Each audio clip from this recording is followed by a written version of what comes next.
Kenny dropped a video discussing what he titled as Dear NBA, like a letter to the NBA and a lot of the dialogue that's been going around so far in this season. Can I rant for a little second? Because right now I'm really frustrated about the discourse surrounding our league right now. And the real simple solution to all of this is for me to close my phone.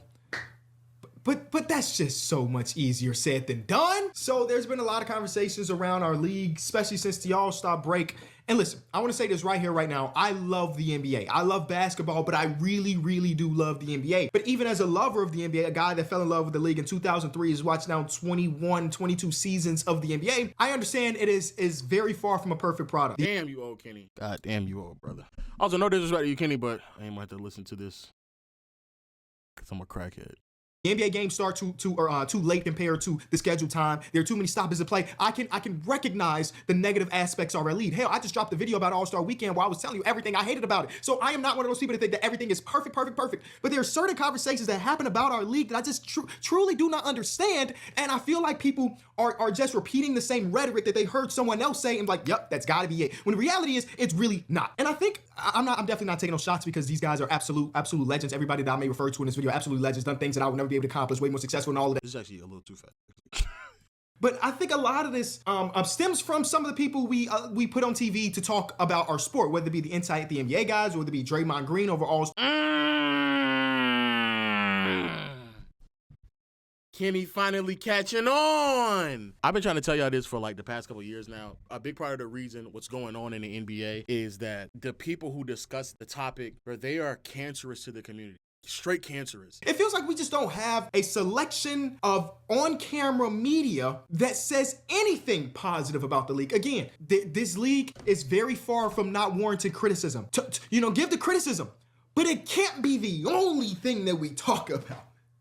It can't be the only thing we talk about. And I think the reason why I'm so frustrated with this, because I started a brand, this is not a plug or anything, named Enjoy Basketball, because some of these people, or some of the things when I turn on ESPN, or I turn on Fox Sports, or I turn on whatever, I watch these shows, or at least I used to watch these shows, and I'm like, are we watching the same thing? Are we watching this? Where are the people that genuinely love the game? This is the only sport of the major sports, the NFL, the MLB, hockey, hell, soccer, that the past players just look down on the current generation. And it's been that way. I'm not even joking, chat. It's been that way for far too long. We can go back to like the 90s, where Bill Russell and Wilt Chamberlain are just trashing the players in the 90s, which is why I always find it so funny how people act as if they weren't, the criticism and complaints that people had now are not the same that was in the 90s. It's the exact same thing. It's the exact same thing. So I don't know why this is thing where we want to sit here and be overly critical, trash the current era, and it's really and truly in an attempt to preserve the previous era, wherever they're from, and then we kind of get to this point where like it's just become this repeat cycle, and then 20-30 years later we'll then talk high praise of an era of basketball that we completely trash. I vividly remember like the way that people talk about Kobe now is not how they talked about Kobe in real time. It's just not. It's not. The way that people discuss Shaq is not how they discuss Shaq in real time. Allen Iverson is not how they discuss Iverson in real time. It is just not. Definitely not when it comes to Iverson. Even when I remember when like Barkley be running around talking about, oh man, everybody just shoot threes. When it comes to Curry and Clay and the Warriors, it's okay if they shoot threes, but everybody else can't shoot threes. In real time, Charles Barkley was trashing the Warriors for shooting threes, telling them how they can't win games that way. You can't win a championship that way, when they were dominating in 2015, 16, 17, 18. But now all of a sudden, oh man, yeah, it's okay if Curry and Clay shoot threes. Back then, it wasn't even okay for them to shoot them either. Current players is looking down on their peers, which just blows my mind. Now, you do got the occasional NBA old head that absolutely respects the game that it is right now. I love listening to Kevin Garnett talk about hoops because he is also critical when necessary, but he'll let you know so-and-so player is an absolute dog. Jason Tatum is an absolute dog, and I don't think that's just because he's a Boston legend. Jason Tatum's an absolute dog. Where I could turn on someone else talk about the Boston Celtics, and he's the softest superstar in the history of basketball. Oh, Are we shit! talking about hoops or are we That's not? a Brandon Jennings shot! That's why I love players like Allen Iverson, who doesn't do a lot of appearances, but every time you put a microphone in front of Allen Iverson, he is giving praises. I think it's pretty ironic that the whole premise and purpose of players' podcasts and player-ran media is to prevent themselves or prevent the old guard of media to continue to exist. That was quite literally the exact same reason why Draymond said he wanted to start a podcast, because he's new media, just for these players and their podcasts and all the things they want to say, but they're going to turn around and just be old media. They sound just like old media. To the younger generation, Luka, Shea, Bron, they played against each other for years, but like they just give all the amount of love, and I love that type of coverage. You can talk all the trash you want about Reggie Miller and the way he covers the game or him as an analyst, but damn it, he loves basketball. And I feel that when I listen to him talk about a game. I feel the same way about like a Jamal Crawford, who hasn't done a ton of broadcast media, but when I watch him cover a Knicks game, he's out there enjoying, like you can tell they have this love for the game and they're not these stuck up, bitter old heads about the new generation. The reality is things evolve. It always has evolved. Every single era of basketball is different than the last. That doesn't make this era any worse than any of the other ones. It is just so ridiculous to me. And one of my least favorite talking points that people have, and damn it, I've seen it on TV, I've heard it in the barbershop, when people talk about everybody playing the same way, blows my mind. You cannot convince me that the Boston Celtics, the Atlanta Hawks, the Cleveland Cavaliers, the Utah Jazz, the Minnesota Timberwolves all have the same style of basketball. He's absolutely right. Absolutely right. And when people say that, it immediately lets me know, bro, you're not watching the sport at all. If you come to the conclusion that everyone plays the same, you're just not watching the sport. You're telling on yourself. It may result into, I guess, 3-point shooting, but saying that the Memphis Grizzlies, Boston Celtics, Cleveland Cavaliers, OKC, Lakers, Denver Nuggets, there's no way, because we just watched the Nuggets and Lakers. I promise you there's not another game that you would turn on tonight that would look anywhere near close to what just occurred in that game. It's just not watching the game. You're going with narratives that are being pushed. And the bigger problem I have is the not correcting these people. That's what JJ Redick was actually there for on ESPN, why it was so refreshing to hear him talk about the sport, because not only would he defend current players, but he would correct immediately the ignorant statements that were being made by people on these platforms. You had Stephen A. Smith not comprehending the effective and efficiency of a Jokic post-up. The fact that JJ Redick had to correct him on that is crazy. How many games do you really watch it? And it really blows my mind when a guy like Draymond Green says it, because damn it, you've been in the league for 15 years. You've been in the league for 15 years and you play for a team that has a very unique style of play. But everybody plays the same. One of the things Draymond Green said over the All-Star break was, talk about the homogenization of the NBA, how everybody's running the same play. And of course, he's talking about the pick and roll. The pick and roll has been dominating the league for 20 plus years. Basically since the triangle offense kind of died out after Tex Winter and the Chicago Bulls, six championships in 10 years or whatever, or 8 years. The triangle offense kind of died, other than when like Phil Jackson was a part of the Knicks. And the pick and roll became king. And then eventually it evolved even more. Well, now the high pick and roll evolved the game, where there was times where it was James Harden or Trae Young or Luka Doncic running high screen and roll. You have two guys in the corner, and that's their style of play. And granted, teams did run that way, but this is a 30-team league. The way Luka plays, the way Trae plays, the way James Harden plays, every team can't play like that. You know why? Because they don't have the fucking dogs of a ball handler that can make that an efficient offense. So when Draymond Green talks about the homogenization of basketball, it blows my mind. This is a real stat. Let me go to my I know, right? Cursing from Kenny? Oh my goodness. That's when you know it's a real video. My notes, because y'all know I watch a lot of basketball and I listen to a lot of broadcasts and I listen to a lot of people that are way smarter than me talk about basketball. Here's a real stat. This is from this season. This season, the NBA is setting 65.4 ball screens per 100 possession, which is the lowest average in the second spectrum era. The second spectrum goes through the last 12 years. It's not like we have a 50-year sample size.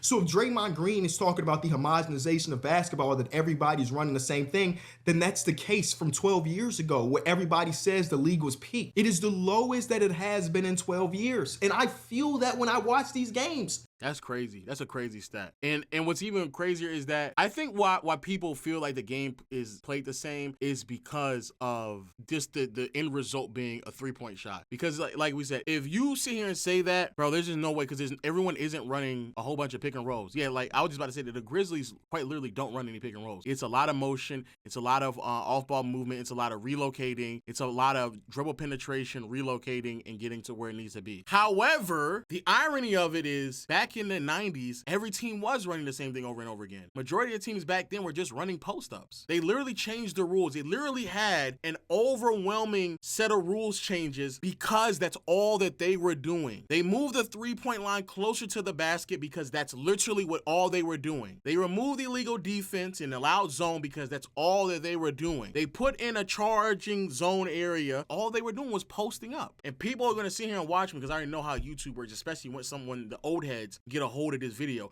Y'all are going to sit here and say, oh, Lo, what do you mean by it? We're writing the same thing and everybody didn't like it in the 90s. Yeah, they didn't like it in the 90s, bro. There was criticism in the 90s and in the 80s. You don't know that because everybody just fawned over Michael Jordan. But as soon as Michael Jordan left, everybody was complaining about things because Jordan wasn't in the league anymore. In the middle of the finals, David Stern had to address rating problems. Imagine if we still have rating problems going so deep into the season, we're in the finals still talking about ratings. That's how bad it was in 94. I feel it. I'm watching 4 to 5 games a night, and I'm always seeing something different.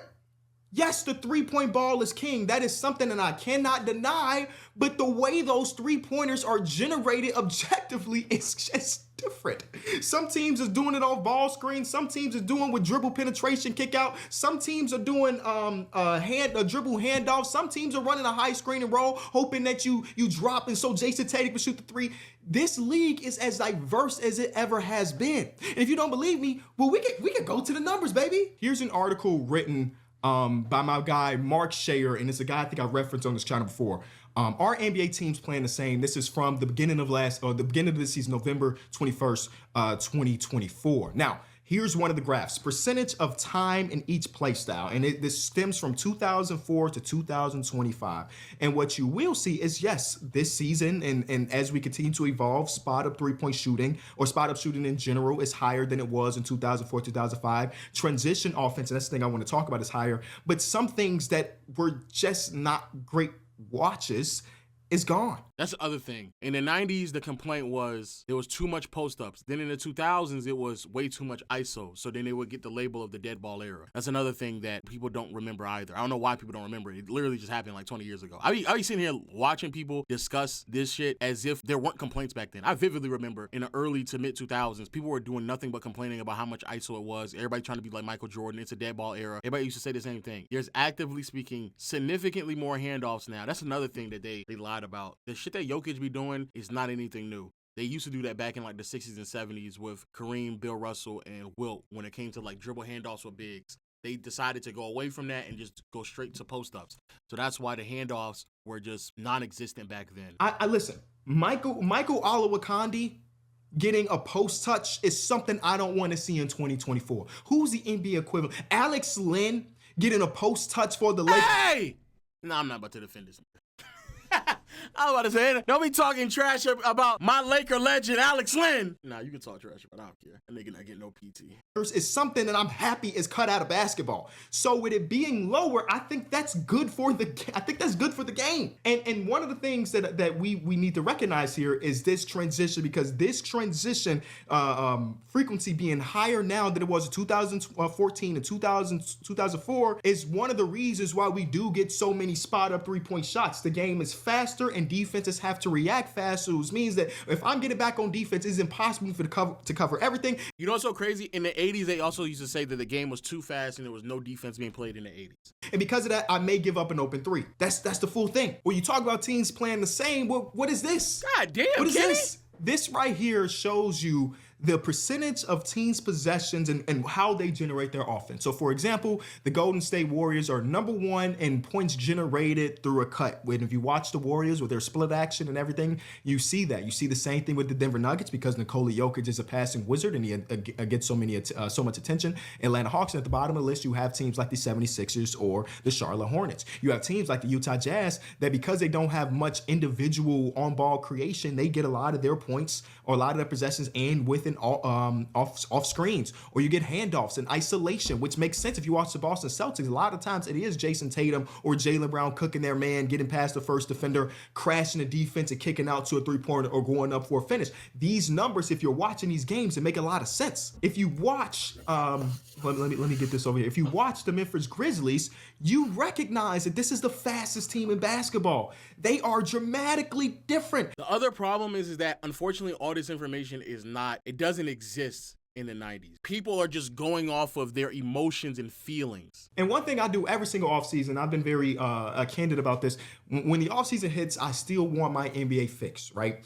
And what I usually do is I go back and watch old games, whether it be from the latest I really go is the mid 90s, because I can't do 6 pixels and try, is that Julius Erving? I can't do that.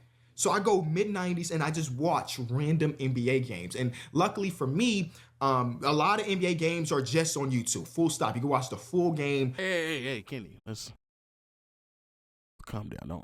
Don't be too loud with that one. And if you want to go more recent, the last like 10 to 15 years are just on NBA League Pass. So like I can get a bunch of different eras of basketball, and I watch all of those eras of basketball. And guess what?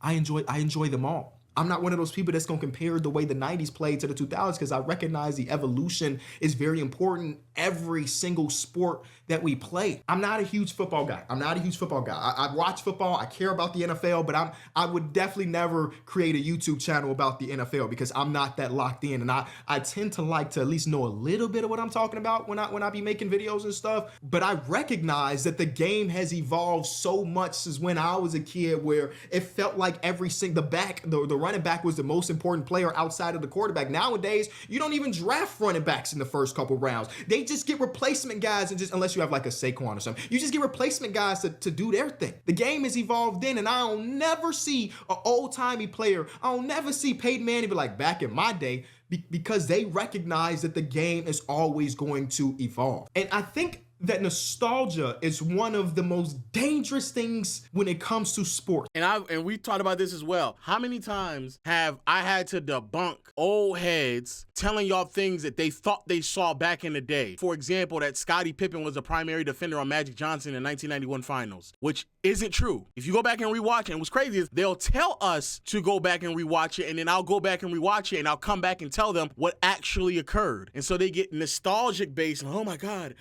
this is what actually happened. And I'll go back and I'll rewatch it and I'm like, no, it's not. Whether it be through reading, or whether it be through TV or movies, nostalgia kills a lot of things. And I am very, very guilty of looking at things with my nostalgia lens, because at the end of the day, you fall in love with something, and that's the thing you want to see all the time. 2003 was like the dead era of basketball. That's right when Bron was coming in. This is post Michael Jordan. Things were not good for the NBA, but when I became a fan, that's what I loved, right? Because people are very nostalgic about their eras of basketball, they use that as a way to say the league is not the same, basketball is not the same, and they need to get back to this. People that say that the league has lost creativity, I swear to you, I question if they actually watched the game when they said they watched the game. This is easily the most creative basketball ever, and it's not even close. So when people say that, also is kind of crazy. And I do, but it was crazy enough, I'm an advocate of a lot of players back in the day could actually do a lot of things that's happening right now, but due to the lack of creativity from a lot of coaches back then, it's the reason why we don't get the versions of players that we, in all honesty, could have received. Steve Nash spoke about this.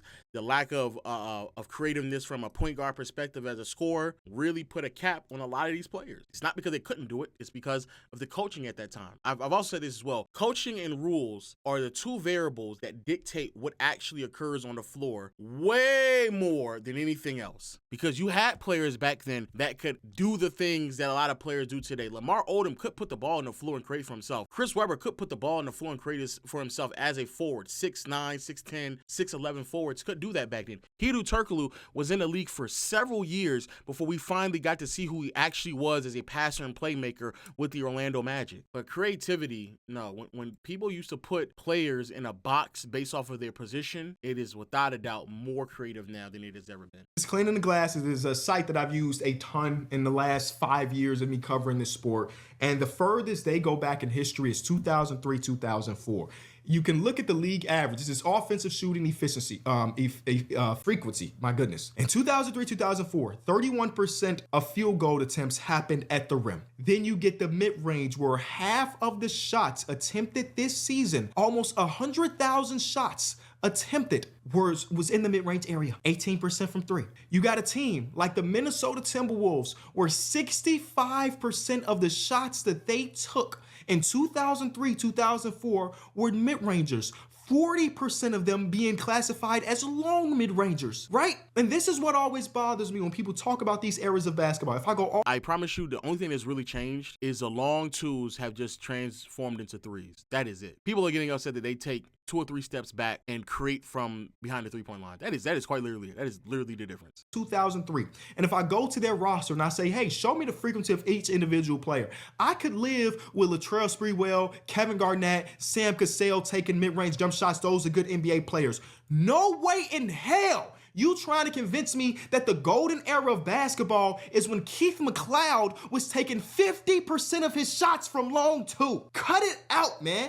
Oh no, Kenny's spitting and he's heated too. The NBA has evolved to the point where the random role players no longer going on pin down long mid-range twos, but instead those being replaced with threes. It is the same type of shot, just 6 feet deeper. And that's the reason the league is bad, because now guys on the same level of Keith McLeod can't take long mid-ranges.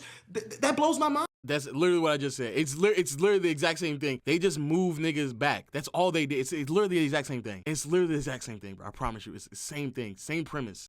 Because the greatest players in basketball, they're still taking mid-ranges. You know why? Because that is a good shot for them. That is not a good shot for Keith McLeod.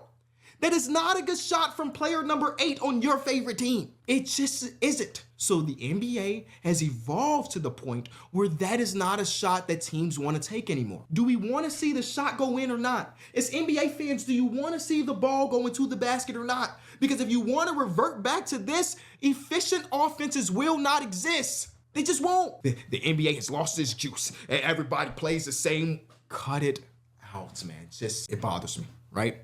Now, if we look at those same exact stats from nowadays, we talk about league averages, right? Nowadays, we come to frequency, 31% of shots it's exact same from at the rim. Are coming at the rim, which is the exact same as 2000. That's almost down to the decimal point. The same amount of rim pressure we have today is what they had in 2003. So the all mids went from 50 to 30%. And that 20% went from the long mids are all the way down to sub 8%, and the 3-point percentage went up from 18% to 38%. It's just the long mids. The long mids don't exist anymore. All the normal mids still exist. Like DeMar DeRozan, KD, all of them still take mids. It's just the long mids. That's all it is. 2004. Mid-rangers from 50% is down to 30%. Now, what you will see is long mid-rangers don't exist as much as they used to. But when we will do this in a second, I'll show you long mid-ranges do exist for good players.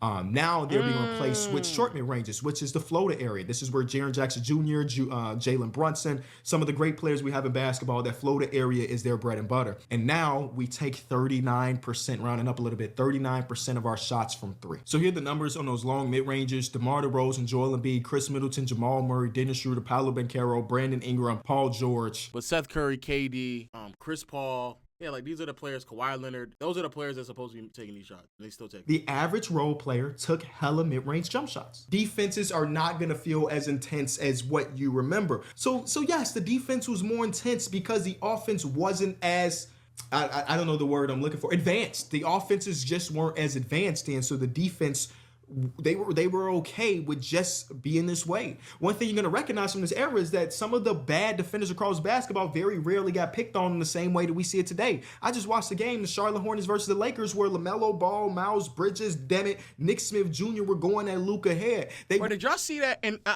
where's that fucking tweet from BDS, Ball Don't Stop, back in the day? Pure basketball, straight middies, bag work, no mismatch hunting. And I was like, what's wrong with mismatch hunting? What the fuck? Like, at that point, you are now openly acknowledging that basketball back then was not as intelligent as it is right now. Niggas fucking jerk their dick off and beat their meat to more difficult basketball. There it is. No foul baiting, no mismatch hunting, no wasted movements or over dribbling. And it's showing Michael Jordan. Oh my God, it's Michael Jordan. Yes, you know why also they could do that? Because there was no helping, no roaming, no double teaming, and if you did, you had to immediately do it. The defensive schemes were all different. Would not be able to do that if this was 2009 and the spacing was that way because you had help on both sides. Nowadays, that help does not exist because LaMelo Ball can spray it out to Miles Bridges, or Miles Bridges can spray it out to LaMelo Ball.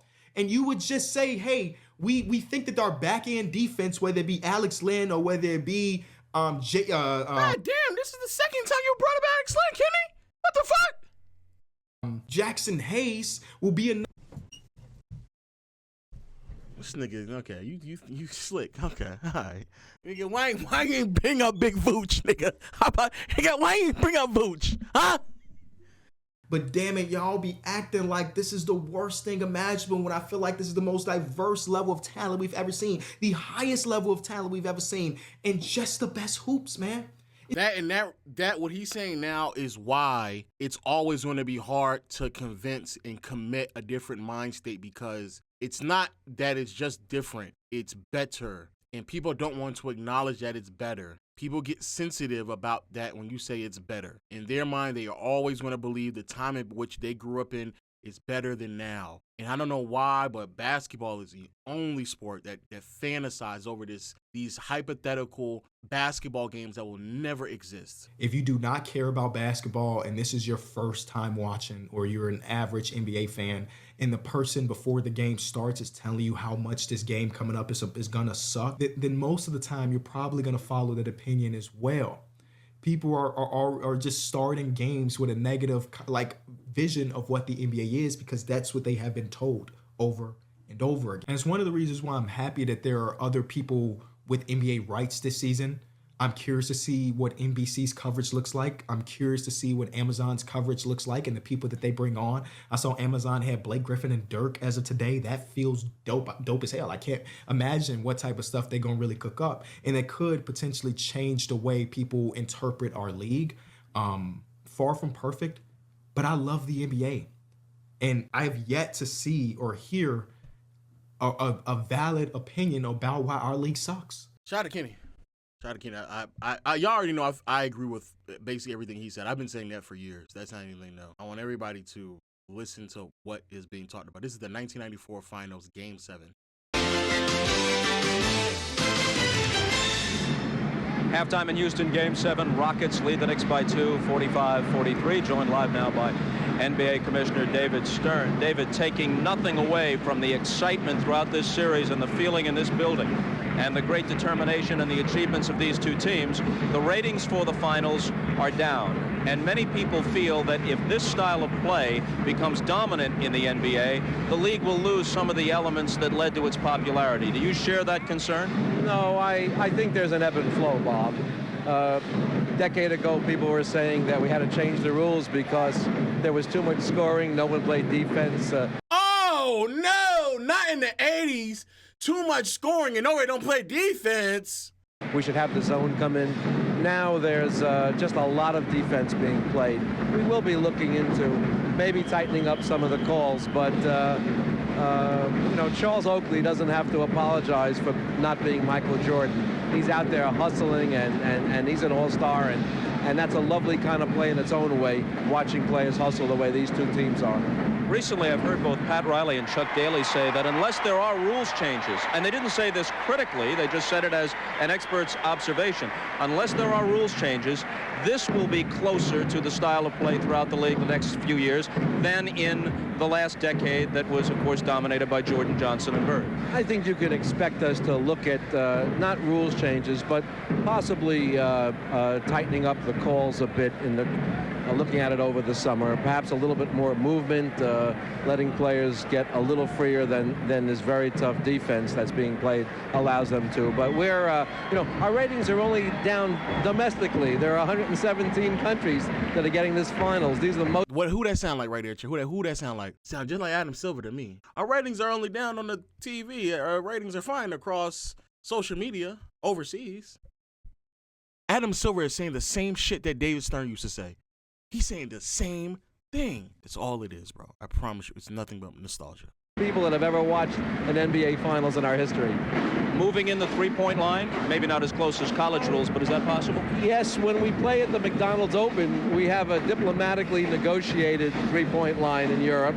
It's usually at about 22 feet, someplace between the international line and our 23.9 at its highest at the key. But I think that's something that the steering committee has been looking at very closely, as well as after the Olympics, the whole issue of the trapezoid, the Olympic lane. Those are two issues that come and go. But as the scores get lower, my guess is the competition committee is going to want to look at it a little more carefully. It's the same thing. People are just complaining for the sake of complaining. After this sit down and the ratings continue to go down, you know what David Stern did? David Stern was thinking about putting trapezoids on the fucking floor, and he moved the three-point line closer to the basket to emulate overseas play. It's the same thing.